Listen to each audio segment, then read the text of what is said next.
Now, recently, Six the Goddess came under fire for a video that she did where she basically encouraged women to lose weight before they date.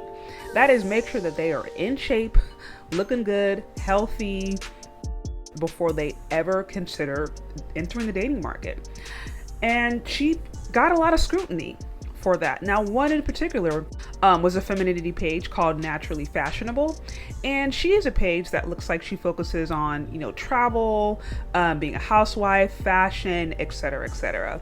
I know they had a bit of a back and forth around this entire topic of whether or not women should lose weight before they date. Now, the reason I wanted to touch upon this is because this is very much a controversial topic I see over and over again in just the female space. And this idea that either women should get in shape, try to maintain a healthy BMI in order to land the kind of man that they want, or there's the other side that says, no, just be who you are. It doesn't matter what size, and the right man is going to take you as you are. So here are my thoughts on this idea. So I agree with both of them to a certain extent. Now, I'll start with Six the Goddess. I would never tell anyone personally that they should not ever date if they're overweight. But what I would do if I was talking to a woman is be honest and say, okay, the reality is men like fit, feminine, friendly women, however you put it. So if you decide to be out of shape, that is going to hinder your dating outcome. So I would just be very honest about what their actions are actually going to get them. If you're out of shape, then you're going to hinder the kind of men that you can get, period. If you're in shape, you're going to increase the probability of getting a higher value man. The choice is yours. So I think, I personally would position it that way. So for example, Six the Goddess, from what I understand, mostly works with women who want to date and eventually maybe marry hypergamously, right? They want to be in situations where they're with provider males, men who are going to hold down the fort. That's the kind of woman that she's dealing with. So based upon that criteria, her saying, hey, if you want to be with the top percentage of men, if you want to be with the more elite or the more selective men, here is what they are asking for. I see nothing wrong with that. I think that is just practical common sense. I listened to her video, and yeah, maybe she was straight to the point, maybe she wasn't coddling feelings, but what she was saying was actually factual. It was truth, at least for the majority of men. And like I said, that's why I listened to what she had to say, and I'm like, this is true. Because again, if we as women are looking for the top percentage of men, we're looking for the rare, right? We're looking for the most highest performing, then we need to know what it is that they are wanting. Now, Naturally Fashionable, and I also agree with some of the different things that she said. I know she mentioned, character and, having morals and making sure you have a good attitude, yada, yada, yada. And I'm like, yeah, I completely agree there. Getting in the door, right, is more about maybe the visuals, like the first impression. But as far as what keeps a man and what keeps a marriage or relationships long term, it's really going to be the characteristics of that woman. It's going to be the long term interaction. See, and this is what I appreciated about both of their perspectives. From what I'm seeing, they're coming from a different vantage point. And you know what they say, if it don't apply, let it fly. I don't necessarily agree with 100% of what Six the Goddess said or 100% of what Naturally Fashionable said. Neither of them are invalid, but they're just offering different perspective. Again, Six the Goddess, she's been, in the dating realm for a long time. Obviously a very, very beautiful woman. She's probably had many experiences with a high value man, and she's also worked around men for years, being a barber. So she's bringing a very unique perspective. Naturally Fashionable, she's been married for some time.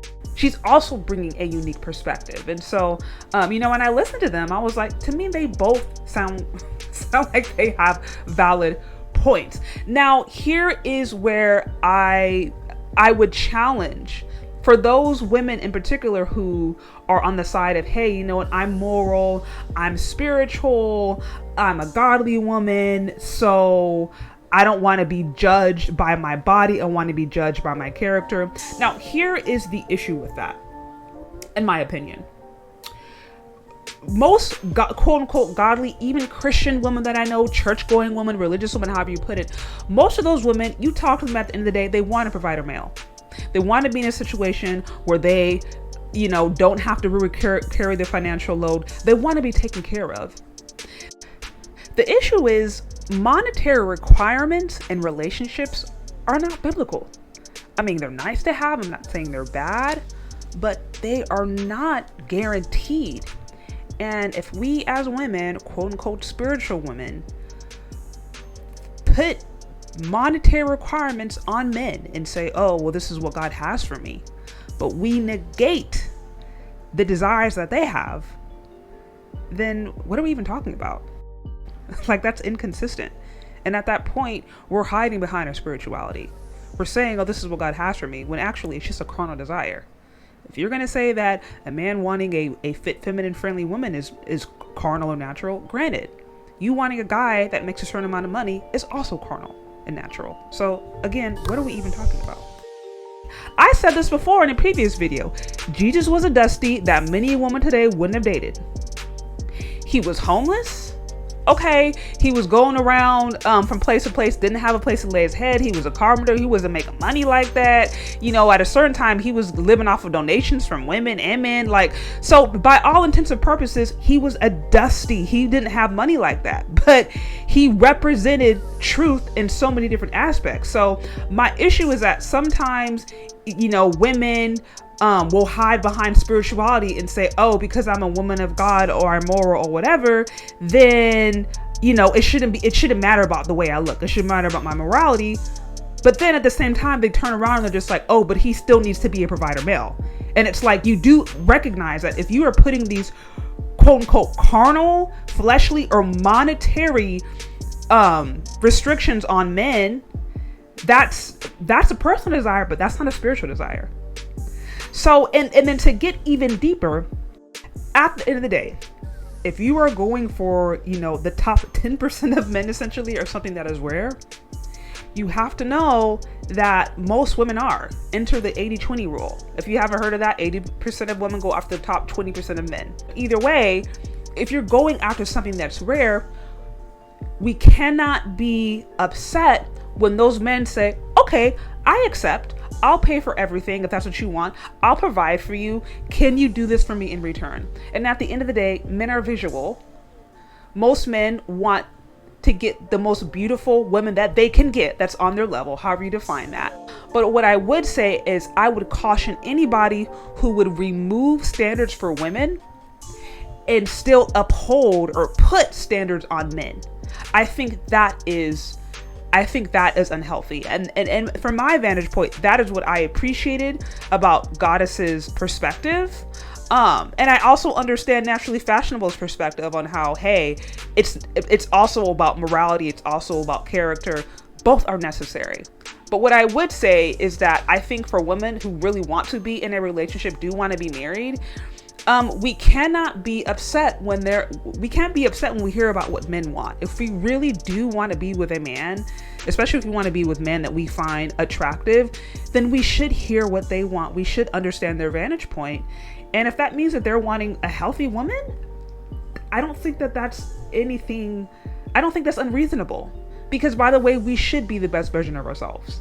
But those are my thoughts. What do you think? Do you agree? Do you disagree? Let me know what you think. Leave your questions, comments, concerns in the comment section below. I'm ChezCharde and I tackle tough topics with truth. Thank you so much for listening if you've gotten this far, and we will talk later. Bye.